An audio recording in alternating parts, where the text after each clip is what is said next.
So we're doing the transmission oil today. So this will be the last preventative maintenance or scheduled maintenance thing I need to do with the vehicle.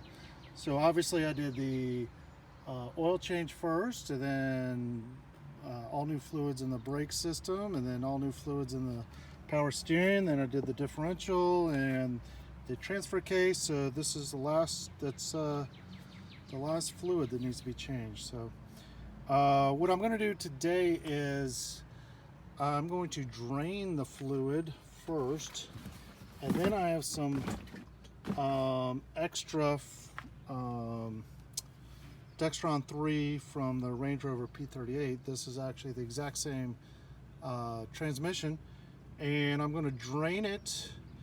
Not much should come out, and then I'm going to fill it up and then drive it around a little bit, because when you take out the drain pan and the filter, you're not getting everything out. So there's still some in the cooler, there's still a bunch in there, so in the lines to the cooler. So hopefully this is going to kind of circulate in there and get more out of it. Then I'll drop the pan and change the filter, then fill it all back up.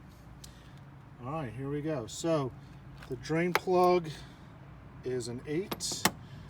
And, I mean, the fill plug is an 8. I just got done checking that and got it loose, and the drain one is a 5mm Allen socket. So let's get to work. So to confirm, hope that's in focus. I was able to crack that, so that is loose. So that's kind of the first thing to do, because I don't want to drain this and then I can't get any new oil in it. So I've drained it, and now it goes to drain it. All right, so kind of a lot of oil came out. It looked actually all right. I could probably stop right here and probably fill it back up, but I've already paid for the filter.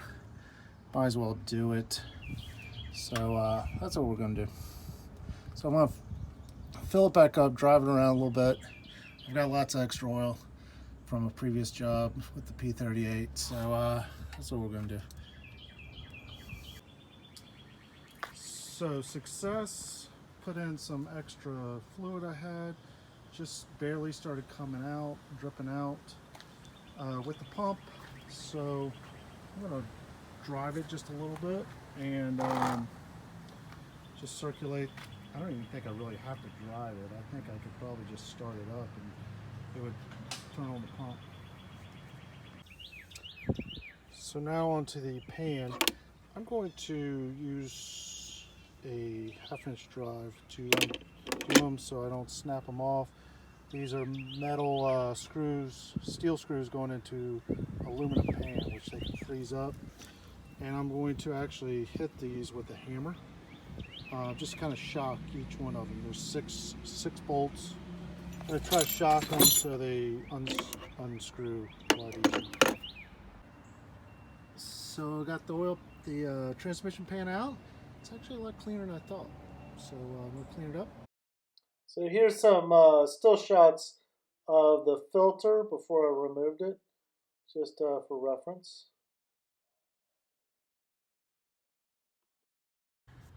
Alright, so here's the filter. So 25mm Torx takes it out, and we'll go from there. Alright, so we've got the new filter in. I just need to clean up the edges.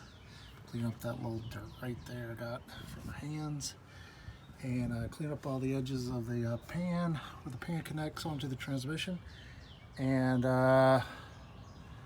we'll be ready to go. So I got all my bolts cleaned up. All the bolts came out of the fasteners, these little things, no problem. Got them all cleaned up good enough, and these are in the same orientation they're going to go back in.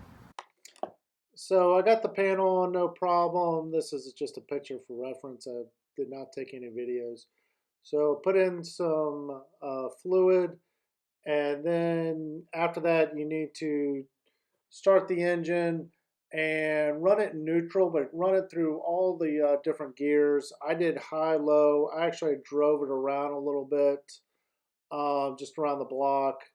And then afterwards, you need to take off the fill plug and put in more fluid if it needs it. Um, I didn't need to put in a bunch, in fact, but there's you should put it in either neutral or park. I've heard both ways. The Atlantic British says put it in, doesn't say, but they've got the car on the left. But on the forums, a lot of the guys say put it in neutral. I don't know if it matters that much, but anyway, once you put in the original, then go through all the gears and then check it again and put in more if you need it. One thing I did mess up on is the filter kit did come with a crush washer for the drain plug. I missed that, and so I just did not replace that the drain washer, but it's just a crush washer, so I'm not getting any leaks, so I don't think that's a problem. But leave yourself some more time than you probably think. It's not that hard of a job.